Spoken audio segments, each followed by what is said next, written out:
Randy Mosher joins me this week to discuss brewing beer with specialty ingredients. This is BeerSmith Podcast number 202.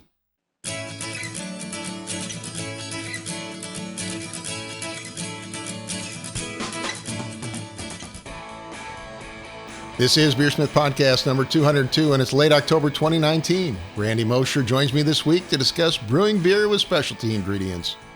Thank you to this week's sponsors, Craft Beer and Brewing Magazine. Every issue of Craft Beer and Brewing Magazine is packed with articles for homebrewers and beer lovers. They're currently offering 20% off their all-access subscription pass with access to videos, brewing courses, exclusive articles, and Craft Beer and Brewing Magazine. Go to beerandbrewing.com/beersmith to get your all-access pass today. Again, that's beerandbrewing.com/beersmith. And also the Brew Easy. Brew big in small spaces with the best all-grain, ultra-compact system available. The Brew Easy's revolutionary setup includes batch sparge efficiency, brew-in-a-bag simplicity, and the wort clarification of a rim system. It's easy to set up, easy to operate, and easy on the eyes. Plus, it's fast and conveniently sized to help you save space and gain speed without compromising quality. Add the optional new Brew Commander for precise temperature control and mash automation. With the Brew Easy, you'll discover definitive proof that size isn't everything. Electric and propane models are available. It's also the system that I brew on. Visit blickmanengineering.com for more information. Again, that's blickmanengineering.com. And finally, I recently converted the BeerSmithRecipes.com website to support mobile devices and also added the majority of the BeerSmith brewing and unit conversion tools on the site. So all those independent tools are now available online. Subscribers to BeerSmith 3 can access over 17 brewing tools online from any device, and anyone with an account can access thousands of recipes through the BeerSmith Recipes site. Visit BeerSmithRecipes.com from your phone or computer to learn more. And now let's jump into this week's episode. Today on the show, I welcome back Randy Mosher. Randy is the author of Mastering Homebrew, Radical Brewing, and Tasting Beer. He's also a partner in two breweries near Chicago, Five Rabbit and Forbidden Root. Randy, it's great to have you back on the show. Always great to be here, Brad. So how have you been? What have you been up to the last, it's been over a year now since I had you on the show, believe it or not. I know, I was looking at it. It's been since November. I had a lot of travel, went to Spain to do some homebrew stuff, and then did 10 days in 3 cities in Brazil for Mondial de la Bière, and we did a bunch of collaborations and poured those at the festival, and then I did some training in Sao Paulo and Rio and Porto Alegre. Just a blast. A lot of work, but people are really cool down there, and the beers are really creative and really they're getting really good. So it was pretty exciting to see that. Yeah, I was down there a number of years ago, and the craft beer industry was really just starting then, but I would imagine it's progressed quite a bit since then, right? It has. I mean, it's still small. They struggle against a really unfair taxation system and lack of distribution, and pricing. Craft beer is about 10 times the price of a not craft beer, so it's pretty extreme. But wow. They gotta have. They're doing it. It's amazing. And then they have tariffs too, so it's hard to get ingredients and stuff there too, I think, right? Exactly. That's why partially why their beers are so expensive, because the government taxes the ingredients is like 50% or 100% on ingredients and equipment, and then that makes everything expensive. So then that gets multiplied by this crazy tax system that they have. So it's just nuts. Well, I don't want to go into taxes. We did that last time with Blickman, or a couple episodes ago with Blickman. So, anyways, today you wanted to talk about brewing specialty beers, including special ingredients. And what do you, the author of Radical Brewing, mean by specialty beer? Well, I guess you'd say just really anything outside that old Reinheitsgebot. Beers using herbs, fruit, spices. I mean, basically beer is an herb product anyway. Hops are an herb, but it's just the one herb that has become dominant in brewing. But before, you go back 1,000 years or more, and there were quite a bit of other hop or other herbal products that were used in beer in medieval times and in the ancient world. So hops are kind of new. At 17,000 years of beer history, hops are kind of like the last 1,000 years or so, more or less. Is that right? They go back 1,000 years? I thought it was less than that, actually, but. Yeah, they've got chemical evidence for hops going back to, I think it's about 500 BC in northern Italy. But around 900 AD, that was about the beginning of hops starting to spread, starting in northern Germany and eventually to Amsterdam and Flanders and England. And of course, you don't limit yourself to spices and herbs either, right? Spices, herbs, roots, berries, barks, twigs, old skateboards, whatever. Just about anything you make beer from, huh? Well, it's really sort of what can you find an intriguing ingredient to build a beer around it? Can you take a food or another beverage and try and recreate that flavor in with the ingredients that you have available to you when you brew beer?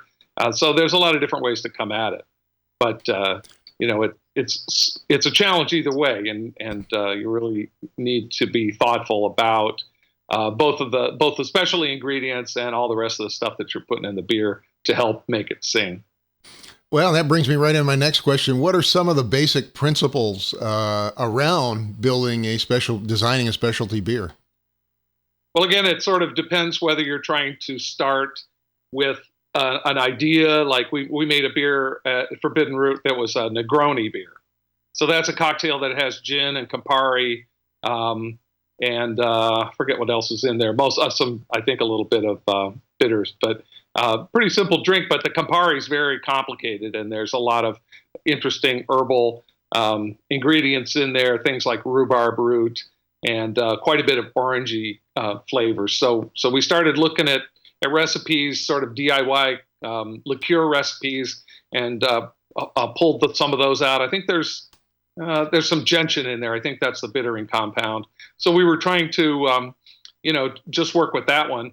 And so we were just really looking at what we could bring from the hops. So we could bring the bitterness from the hops. We could bring some of the citrus notes from the hops and start there. And one of the key principles is, like, you want your brewing ingredients, your traditional ingredients, to do as much of the heavy lifting as you can get them to do. And then you don't have to rely so heavily on the special ingredients. And then it makes that connection to beer where you're really trying to, you're not really making a Negroni, you're making a beer that reminds people of a Negroni. So if you can substitute mostly hops for most of that gentian, you've got a quality bitterness that is more appropriate in the beer sphere.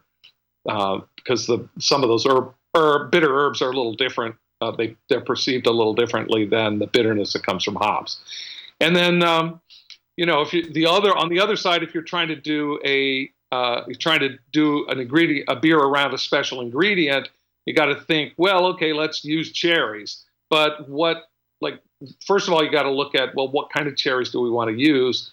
There are 3 or 4 types of cherries you can get in the United States pretty easily. You get a sweet one. You can get a sour Montmorency, those real bright red cherry pie cherries. You can get sometimes some Ballotons, some more or less a European type. You can actually get access to a Morello, a European cherry that has what we Americans think of as a cough syrup flavor. And so you can pick one and go with that. If you're doing a Montmorency cherry, that's the pie cherry. Do you want to make a beer taste like pie? Do you want to use a little psychological sort of memory trick for the people who are drinking it and put in some biscuit malt or something like that might remind people a little bit of a pie crust, for example? And so that, it's really about trying to picture your end product and what you're trying to do, and then figure out how to get there. I remember a couple of years back, you gave me a beer that was made, I think, from roasted bananas, right? Something like that.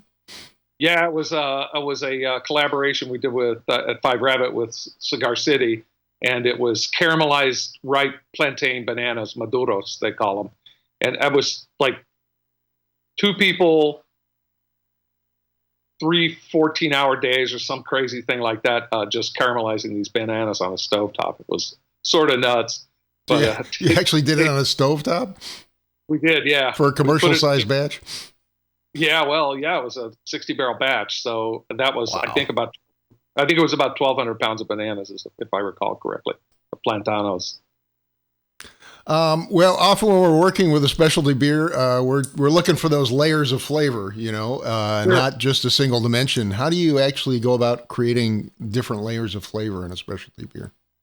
Well, again, what we always try and do is create one whole impression, and then as you drink the beer, your palate kind of shifts around, your attention can change a little bit, and once you have become acclimated to the overall taste of the beer, then your brain sort of shuts that off and it starts looking for, well, what have I not noticed in here? And so if you can, um, by carefully controlling the amount of different flavors in there so that you put them together so that they work together to create a harmonious whole, and then at the same time you usually can get them to sort of be in that beer in a way that, maybe on the back palate, or maybe in the nose, or some other way. You have so many different ways you can pay attention to the sensory qualities of that beer. So that gives you a lot of different opportunities to get that sort of layering. And we find that doing it that way, again, creating that whole and then having those layers come up is just because you get that initial impact and people react to that. But then at the same time, you don't really want them to get bored with the beer. You want them to enjoy it, get to the bottom of that first glass and think, yeah, I believe I'll have another one of those. There was still stuff coming out in that, I'm still interested. So, Randy, I know you wrote the book on sensory perception, and we talked quite a bit in the past on some of the podcasts about sensory things. How do you use the psychology of beer to create these experiences or flavors in people's minds? Well, our chemical senses are very emotional, and compared to vision, where we things that we see get interpreted and processed and recoded and decoded and turned into a three-dimensional manifestation of the reality that surrounds us, and it does that very well. Smell goes directly through up to your emotional and memory centers of your brain within just a couple of synapses. So it just loads all that data and just dumps it right into your emotional centers. And so what that means is that over our lifetimes, we accumulate an inventory of things that we like and we don't like, because that's what olfaction and taste are really all about. They're designed to move you towards food or a potential mate, and they are really evolutionarily created to move you away from danger. And so we don't, up until relatively recently, we haven't had a need to really describe things or categorize them. It's just like good or bad. And so we're fortunate in the world of beer that we're part of the world of food, and the flavors that we find in beer, people already have memory associations with them. So if you think about the vocabulary of malt, for example, we have bread, crackers, cookies, cake, caramel, toffee, roasty, toasty, chocolate, coffee, espresso, right? So those are things that most people feel pretty good about. And so as a brewer, this is one of our tools to create some feeling for our beers. And hops, of course, remind us of fruits. They remind us of citrus. They remind us of flowers, lots of other things we like. Bitterness is a bit of an acquired thing, but we're in a group of people that have acquired that already, so it's not generally a problem. And the same goes, if we were thinking about that cherry pie beer, that's a thing for people in the United States that will instantly transport them back to their childhood or some dinner. Cherry pie is just super iconic, and people generally have a pretty nice warm feeling about them. And so that's the kind of psychology I mean. But you have to think about how do you create an image of something that's not really there. It's not really pie, right? So you're not really going to get a complete image, but you have to understand that each flavor that you use has certain components to it, and your brain wants to help out. Your brain is trying to find ways to match what it sees with a pattern that it already knows. So it doesn't have to be a complete 100% real, but you can use a few important key, like sort of cues maybe. Cues is the word. A few really important cues, and actually they've done a lot of research onto things like fruits and chocolates, and chocolate's composed of, I think, 6 or 7 different flavor components, and one of them's roasty, one of them's fruity, one of them's a bit like a wine-like thing, one of them's a little bit, I think it's a little bit herbal, resinous, vanilla maybe. One of them is actually like it's like a greasy potato chippy kind of aroma. And if you take any one of those legs out, if you take those 7, you could take 7 chemicals and you can put them together and people taste it and think, oh, that's pretty chocolatey. Now, it may not be like fine Belgian couverture chocolate, but your brain will create that illusion. But if you take one leg, one of those cues away, then the whole thing starts to fall apart. And so that's what we like to really get in and understand our ingredients really well and figure out what makes them tick. And then, again, if you're thinking about a cherry, you can get the cherries, you can put the cherries in, so you're pretty good on that. But if you think about, again, part of this illusion is if you're eating pie or you're just putting a cherry, eating a cherry straight out of hand, that has a certain expectation as on the part of the person eating it or drinking your beer, actually, where there's a certain expectation of fruit aroma, which we can deliver that pretty well. But there's also a certain mouthfeel. There's also a certain sweet aspect. There's also a certain level of acidity. And now we're trying to take and do that in a beer, but maybe now we've only got about 10% fruit. So we have 10% of the acidity and 10% of the mouthfeel and 10% of the sweetness. And so you have to find ways to go back in and put those other legs on, and give people enough acidity. That's a super, super important one with fruits, because if you don't have enough acidity, the fruit really tastes flat and dull. In the wine business, they call that flabby. And so it's easy enough to do either with a sour mashing technique, or you don't have to go that far. You can add some lactic acid, you can add some citric acid, phosphoric, and actually you can even pick an acid that is the acid that's in the fruit. So you can look up online, see what kind of acidity, how much citric acid, how much malic acid, what other kinds of acids are in a cherry, because each one of those acids has a somewhat different taste presentation in your mouth. Some are sharp, some are real clean, some are real sharp, some are real like malic is almost a little tannic. You think about the sourness of an apple. Yeah, definitely. Almost tannic, so it has a little bit of a raspy edge to it.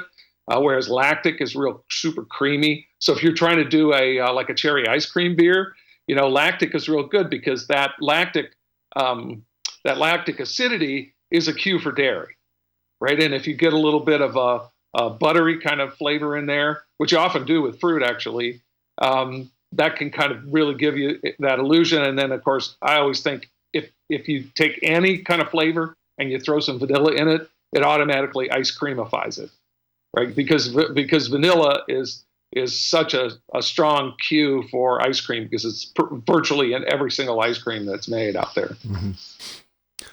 Well, let's talk ingredients. Can you talk a little about first the importance of understanding the basic beer ingredient flavors, the basic malts and hops that we're working with?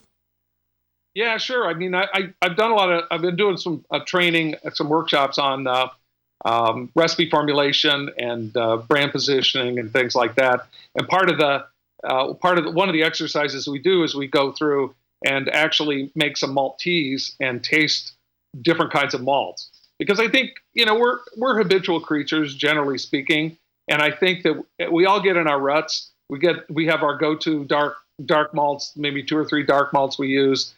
We just have habitually either used Carafa or some English black malt or whatever, and we kind of tend to reach for those consistently without necessarily understanding the differences.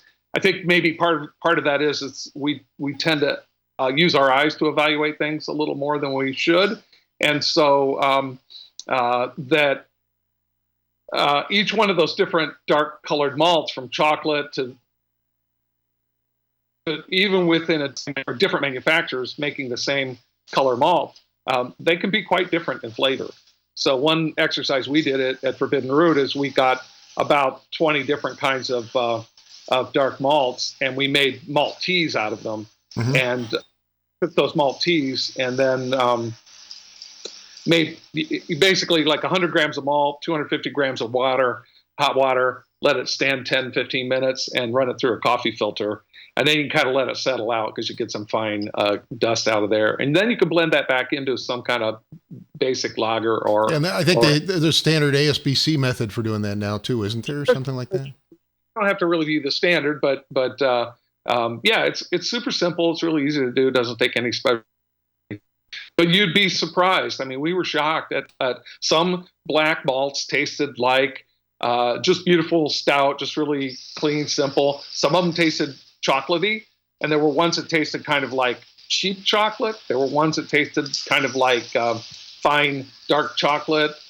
Same with coffee. There were some that tasted like old stale diner coffee, and some that tasted like really fine espresso. And so we were careful to take notes, knowing that we were working on coffee beers and we're working on chocolate beers. And so we want to be able to pick these malts to use the kind of to use the ones with the flavor that got us closest to our finished beer as we could before we started to put the special ingredients in. Well, that brings us to specialty ingredients. Can you talk a little bit about how to work with some of the specialty ingredients? Perhaps start with herbs and spices. Sure. There's some contexts that are pretty familiar to everybody, using orange peel and coriander in wit beer, for example. This has been a thing that is wit beer's been a kind of a special hobby of mine for a very long time. And one of the things that I like about wit beer is that there are so many different ways to screw it up. And one of the ways that people tend to make mistakes with it is just assuming that coriander is coriander. Now, I got a big set of spice books downstairs. It's like 3 volumes. It's like, I don't know, 1,500 pages or something. It's insane. But there are 30 pages in the book about coriander, right? Wow. So what that means is that like every ingredient that's out there on the planet, whether it's black pepper or coriander or grains of paradise, or certainly when you get into fruits and things, it's just as complicated in terms of the differences in varieties and the way it's grown, the way it's harvested, where it comes from, as our hops, right? And we really understand that with hops, and we really pay a lot of attention to the terroir aspect of it, and certainly hops that are grown in the United States that are European varieties, they come out different, and I think everybody has a reasonable understanding of that. But yet people just go to the grocery store and they grab any old coriander and they grind it up and throw it in without really thinking about it. And one of the things we like to really dig into the chemistry of stuff. And so we had a batch of beer at one of my breweries, and I got that batch of beer and I just smelled something I didn't like in it. And it's like, let me see that coriander. And to me, it's a coriander that tends to present itself with a little bit more of a cilantro, or kind of, it always comes across to me as a bit celery-like aspect. Okay. So I started like, what is the deal with that chemical? Why does some coriander have that and some doesn't? And it turns out that coriander goes through a ripening process. It has those little ribs on it on the outside. If you look at it closely, those are hollow and they're full of oil. That's where the oil is. But it turns out that coriander actually has an equal set of little tubules on the inside. And when the grain is unripe, the tubes on the inside are full of a type of a chemical called a saturated aldehyde. And aldehydes can be anywhere from grassy to kind of fatty things. And that saturated aldehyde is that cilantro thing that people have a genetic susceptibility to. Like, there are people, right, who for coriander leaf, they find it repellent and really soapy and just like absolutely can't put it in their mouth. And for me, I like it, but I like it in food, but I don't really like that flavor in beer. And so, just one little detail about how, and as the grain ripens, it kind of switches over from the saturated aldehydic, soapy celery seed kind of flavor to that more beautiful, piney, resiny, sometimes lemony, orange, or kind of really more orangey sort of character that you get in a really nice piece of coriander. And, so that's just one ingredient that really is, being selective about your ingredient and really understanding the chemistry of it and how it happens and what to be looking for, how to select it can make an enormous difference in the quality of the beer. So what are some general methods for working with herbs and spices? Well, the easiest way to do it, what I would say is if you can use it in the whirlpool, or really in home brewing, it would be right when you turn the heat off at the end of the boil. That's the best way to use most kind of herbs and spices. You want some coriander in your beer, you just grind it coarsely and throw it in right at the end of the boil. And otherwise, Pierre Celis once told us, yes, otherwise it is just for the neighbors, huh? Meaning that if you put it in earlier in the boil, you're just going to boil away all that wonderfulness. Now, with really expensive things like saffron, coffee, chocolate, really more expensive ingredients, and certainly fruit, you really don't want to add them there. It's much better to add them later in the process, post fermentation or towards the end of fermentation in the case of fruits, because just like boiling, fermentation creates a large amount of gas coming out of the beer, and so all that gas is going to pull out a lot of aromas, and so you're going to be losing aroma. Right. And there's even a technique called gespunding that the breweries use quite often. It's basically natural carbonation. So they'll take the beer to a certain once fermentation is nearly done, they'll cap the fermenter and allow the pressure to build up naturally. And if you put your specialty ingredients, like if you're making that cherry pie beer, if you put your cherries in maybe day 3, day 4, when the yeast is still going, but most of the sugars in the beer, in the wort, have been used up, then that will continue to finish out. But if you have the fermenter still venting off, you're going to blow off a lot of fruity aromas. And if you cap that fermenter, you're going to get a lot more aroma. And so they've done studies on it. We've tried it with beers that we've done, and we find that we definitely get enhanced fruit aroma. And that stuff's expensive in a commercial setting. Fruits really often cost just as much as the whole rest of the recipe combined. So we need to find ways to get the most out of it. So you prefer fruits in the secondary then? Fruits in we wouldn't call it secondary, but it would just say fruits towards the end of fermentation, when you're mostly attenuated, but you still have some yeast activity. Again, for us, it's maybe day 3 in a commercial setting, right. maybe a little longer in a home brewery, depending. But you can see that krausen start to fall, where you're no longer building up foam on top of the beer in the carboy, and it starts to slow down, and then you can throw it in at that point. You don't want to really package with fruit, unfermented fruit in any kind of package, because it's that does have some sugars. Some of them seem to be a little sluggish to ferment sometimes also. So you don't really want to have beer still fermenting in your package. I mean, a lot of people don't realize the amount of sugar in the fruit, and a lot of that goes away. So you end up, a lot of the sweetness disappears when you're working with fruit, right? Yeah, the sweetness definitely disappears. So, you can, again, mouthfeel is a good cue for sweetness. Tiny amounts of vanilla can be a cue for sweetness. There's actually some products that are sold commercially that are a type of licorice extract, and even licorice itself is a chemical that plays with your sweet taste buds and kind of enhances the perception of sweetness, even though it is not really particularly sweet itself. So again, and it doesn't have to be a huge amount of sweetness, but a little bit is usually a good thing. Also, caramelly notes. If you're making that cherry beer and you use a little bit of caramel malt, or not, maybe a little light caramel, like caramel 10, caramel 20, or I would prefer maybe a Vienna malt. And that Vienna malt has a really nice carameliness.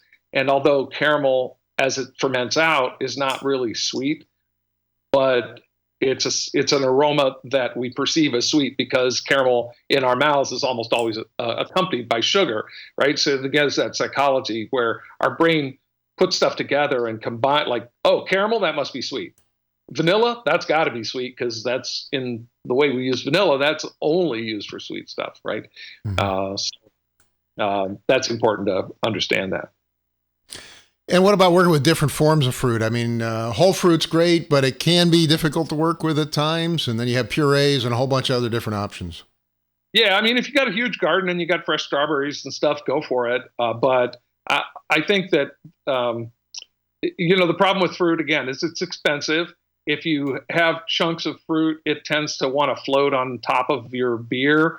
I've had several times when there's fruit floating in the carboy, and then that there's because now you've got food source and oxygen that's exposed in that top of the carboy after fermentation, then the mold can start growing on there. Yeah, I know most winemakers punch it down at least a couple times a day, I think is what you have to do, right?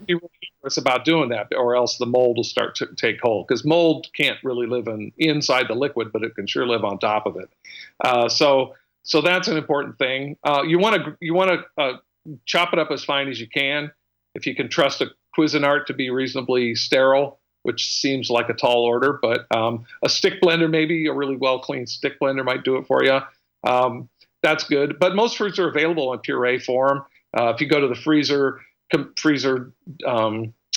compartment of your grocery store, or an ethnic market like a Chinese market, or especially a Latin market, you get pineapple, mango, guava, and a bunch of other stuff you may have never heard about that's really cool. And those are usually in like 14-ounce packets. One or two of those will do nicely for a batch of beer, and you just thaw them out and dump them in. Those are aseptic, some sort of a sanitized puree type of thing. So those are great. You can also, if you're looking for more conventional fruits like blueberries, things like that, go to the homebrew shop and buy wine kits or wine concentrates and stuff. So those are really pretty good.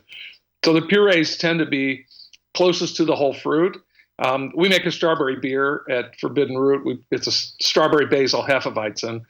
So we put strawberry puree, just a single strength puree. Also use a little bit of a stronger concentrated puree. It gives us a bit of a jammy note that we think adds an extra dimension. We don't want too much jam. It's not a jam beer. It's a fresh fruit tasting beer, but a little bit of the jam adds a kind of a extra flavor note. So that's another example of how you're adding depth and layers by just adding two slightly different things instead of just one. And then we come back in with what we call a top note product or a natural extract. So these are available. You can also get them at the homebrew shops. They're little bottles of a liquid clear material that has been distilled off of a natural product. And so they are like really purely concentrated aromatics. Now, those alone don't make a great fruit beer. But we do find plenty of use for them to kind of replace things that often don't really make it through the fermentation process really well. And we find that just coming back in with a few drops, or for a homebrew, you might be talking about 20 mils, 50 mils, something like that, 100 mils max of these extracts to really bring back a little bit of that aroma that seems to lose and change during fermentation. Now, do you have trouble separating like the puree? I know in the past when I've made mead with puree, I end up with a lot of waste. Yeah, unfortunately, everything that people like in beer, hops, coffee, chocolate, fruit, creates a lot of sludge in the bottom of the tanks. And unless you have specialized centrifuges and things like that to really be able to squeeze the liquid out of that sludgy stuff, you're just going to get a lot of loss. I find, with homebrew, you can let it settle out. If you could rack off most of a batch, and if you can then rack off the sludgy part and put it in a gallon jug and throw it in the refrigerator for a few days, you may be able to recover maybe 2/3 of that extra gallon. Just give it a little extra time to settle. Yeah, I've also had some success bagging the fruit, like in a grain bag kind of thing. Yeah, you can do that. That'll keep some of the chunks out. If you got really chunky stuff, that Well, it would lets me control the contact time too. Like a lot of times you don't want the fruit sitting on there for weeks and weeks and weeks, you know? Yeah, but generally, what I found is leave that fruit in there for a week or two till you really have fermentation quite stopped. And then you can rack it off into a second carboy if you need to. No, I agree. A week's about right. Kind of clear out, yeah. Yeah. So, yeah, in fact, too long, you can really start to extract things that you don't want. You start to pull some phenolic compounds and things, a little more tannic stuff than you may want. Well, there's also... Oh, go ahead. As long as we're talking about fruit, I should just mention one of the other really important psychological cue is color, right? So we totally drink with our eyes. If you give people a strawberry beer that's colored yellow, they'll have no idea what it is, and having that reinforcement of the color is super important. They've done numerous scientific studies with professional wine judges, and what they find that if they give them white wine that's been tinted with red wine, guess what happens? They're getting bramble and blackberry and all this red fruit out of there, even though it's white grape juice. It's just really, really powerful. So don't forget that. Hibiscus is a nice way to get some color. That's easy. The color tends to fade a bit after a while, but you can overdo it a little bit at the beginning, knowing that it's going to fade out when you're serving it over some weeks. There are some coloring materials made from things like carrots. You can use a little bit of blackcurrant juice, of what do they call it? Aronia berry has a real nice color. If you're not super sensitive to that musty compounds that are in beets, beet color is gorgeous. Well, there's several other topics we want to cover, but I want to get to, since I think it's so important, I want to get the idea of prototyping and scaling, because I think it becomes really important when working with a lot of these unusual flavors. So can you dive into that for a minute? Yeah, totally. Making beer batch after batch after batch, just to trying to figure out what you're doing and how to make it is really cumbersome. And if you can save yourself a lot of time by working on a small scale first. And the way we normally do it at our breweries is we will decide what the recipe is, really have a good picture, not necessarily the recipe, but what we're trying to accomplish, like what we want that beer to be like in the glass, what's the color, what's the bitterness, what's the gravity, what's the malt character. And so we'll go out and we'll find commercial beers, whether they're our own or somebody else's, that have certain characteristics that we want to be able to blend together to create our final beer.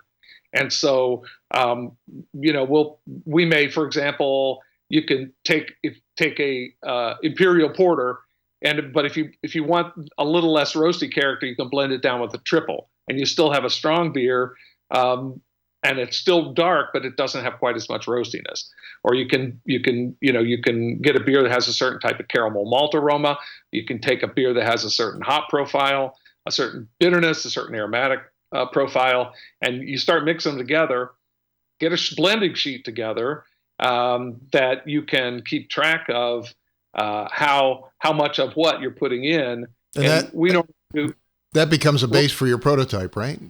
Then, yeah, so we'll normally do 100 mils or 200 mils, something like that. And we've got little graduated cylinders or syringes and things, and we'll blend it all up or just use the markings that are on the beaker. And then keep track of it. And then you can go back in and you can say, okay, that IPA, let's go on Rate Beer or go to the brewery site and think, what's the bitterness of it? What kind of hops do they say they use? And then now you have a data point for a third of your beer, and then you can find whatever that next beer is and the next beer. And so based on how that beer tastes to you, or sometimes breweries are pretty willing to share some aspects of their recipes, even on their website, or certainly if you know somebody there, people will tell you things. And then you can go back and just do some simple sort of story problem math. And now you've got a base beer that you're ready to go. And rather than having spent 3 weeks piloting that and putting it in packaging, you basically are good to go right then, right there. And so once you have your base beer, then you can start laying in your specialty ingredients. So again, if we're making that cherry pie beer, the question is it a light beer, dark beer, amber beer? My guess would be sort of amberish. So I would be looking for a beer that has a little bit of a caramel malt flavor. I might be looking a little bit of amber ale. mixed maybe with a not too hoppy Pilsner, maybe a Helles. So you're blending down that caramel color with something that's a little paler. Maybe you want a little bit of a slightly like a burnt, like a little toasty on the bottom. You might find a German Dunkel or an Oktoberfest where you can get a little caramel, like a little cookie type of flavor, like burnt cookie kind of thing. Mm-hmm. And so then now you've got a base that you're ready to go.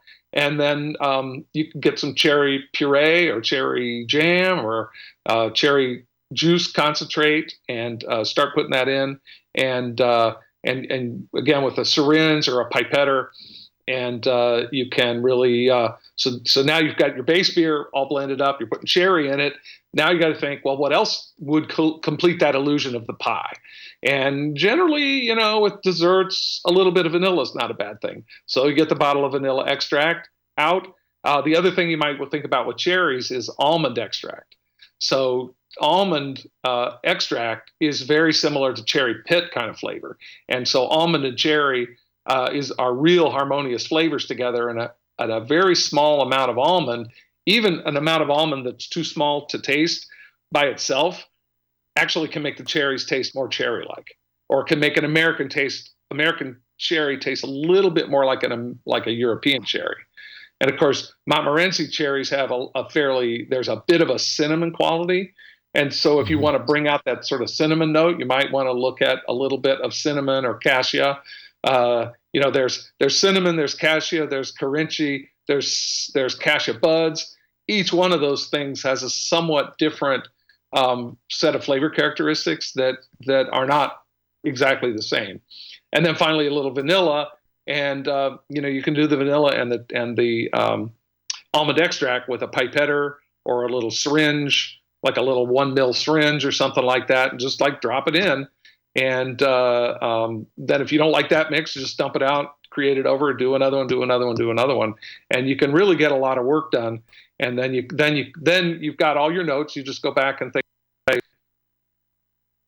little of this, little of that, little of the other thing, and same with the flavoring materials. And then you're going to, of course, scale this up when you produce it, right? Yeah, absolutely. And we do with things that you can't buy extracts of, like I don't know, bay leaf or grains of paradise or coriander. You make what I call a calibrated tincture. So you'll take 1 part of the specialty ingredient and maybe usually 5 to 10 parts of vodka, just regular old 80 proof vodka, and grind that stuff up and mix it with vodka, let it stand overnight, give it a stir or two occasionally, and let it kind of settle, and you can run it out through filter paper or a coffee filter. And now you've got a clear liquid, so that for every mill of that liquid you add to your beer, you know exactly how many milligrams of coriander you put in there, right? So if you're making 100 mils and you're basically doing more or less a 19 or 20 liter 5-gallon batch, it's really simple math to figure out, well, how much does that actually, in terms of coriander, how much is that? And then, of course, because you're home brewing, you don't have the prohibition like we do in commercial brewing of we're not really supposed to mix make those alcohol tinctures and add them. A lot of people do. It's super convenient to do, but TTB requires you to get that pre-approved in the formula process to be able to do that. But as homebrewers, you can just mix all that up and dump it in, and you're good to go. And you could even say bottle up half the batch with 1 strength of this component, and then the next half of the batch, maybe it's the half you're going to save a little longer. I'm thinking amaretto liqueur or something like that, right? Yeah, but yeah, liqueurs are great too. I used to use those to make with beer. I've done with triple sec. You got to do those story problems. If you know what the proof is, and you take your hydrometer and you measure the specific gravity of a liqueur, those 2 things plus the alcohol content, you can figure out what the what percentage of sugar it is, more or less, like what bricks it is. And so once you know what bricks it is, you have an idea of how much sugar is in there that you can use to calculate your how much, like if you're priming a keg, you can prime it using about a bottle of triple sec, as I recall. Maybe a little extra sugar besides one bottle of triple sec will do because about the liqueur is presumably going to ferment too when you put it in, right? It's sugar and it's going to ferment. Exactly. Absolutely. Yeah. It's going to gain 1% or 2% from the liqueur that you add. I always used to love to do this with Christmas beers and pumpkin beers. Not that I brewed a lot of those, but the Christmas beers, those can be kind of a train wreck. And I found that there's a very small quantitative difference between not enough and way too much. And there's sort of a real sweet spot for where that herbal character is. And in fact, I used to mix up a herb mix.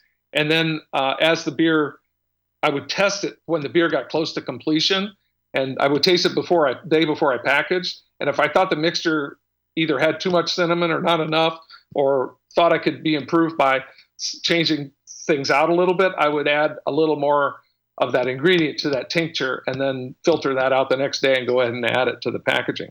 So, and you can, again, do like 100 mils with a pipetter and then just scale that up. It's super simple to do. It gives you a ton of flexibility. When we started Five Rabbit, we actually made dummy beers that way, and we took them out to distributors and people that we were talking to about contract brewing and said, look, this is just not really a brewed beer, but this is what we're going for.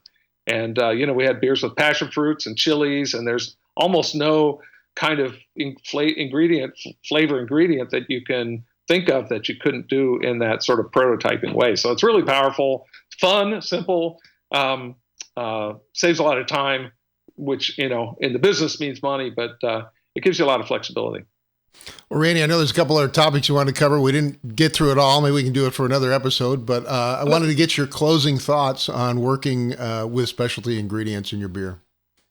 Yeah, I'd say just go for it. Try and get inspiration wherever you see it. Think about cuisine. There's a couple of great books, The Flavor Bible, The Flavor Matrix, give you great ideas for things that go together well in a couple of different ways. So that's real important. Just get out there and have fun. And I will just give a plug for a book that's coming up. We haven't finalized the title, but it's a tasting book, but it is not a beer book. It's going to really be a science journalism book about the science of tasting as kind of the science of chemical senses like smelling and taste as told through what you need to do to learn to be a taster. So that should be out not next year, but the year after. So it's kind of a long-term project, but it's going to be good. Nice, Randy. Well, I appreciate it. And thank you again for coming on the show. Appreciate you being here. Yeah, my pleasure, Brad. It's always great to chat. And again, today my guest was Randy Mosher. Randy is the author of Mastering Homebrew, Radical Brewing, Tasting Beer, and a partner in the breweries Five Rabbit and Forbidden Root. Thanks again, Randy. Appreciate you being here. Thanks, Brad. A big thank you to Randy Mosher for joining me this week. Thanks also to Craft Beer and Brewing Magazine.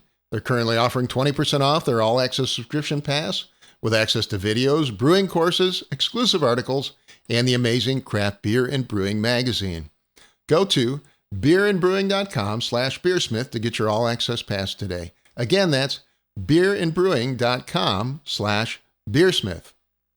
And also the Brew Easy. Brew big in small spaces with the best all-grain, ultra-compact system available. The Brew Easy's revolutionary setup combines batch sparge efficiency, brew-in-a-bag simplicity, and the wort clarification of a rim system. It's easy to set up, easy to operate, and easy on the eyes. Electric and propane models are available. It's also the system that I personally brew on. Visit blickmanengineering.com for more information. Again, that's blickmanengineering.com. And finally, I converted the BeerSmithRecipes.com website to support mobile devices and also added the majority of the BeerSmith brewing and unit conversion tools to the site. Subscribers to BeerSmith 3 can access over 17 brewing tools online from any device, and anyone with an account can access tens of thousands of recipes stored on BeerSmithRecipes.com. Visit BeerSmithRecipes.com from your phone or computer to learn more. Thank you for listening. I hope you have a great brewing week.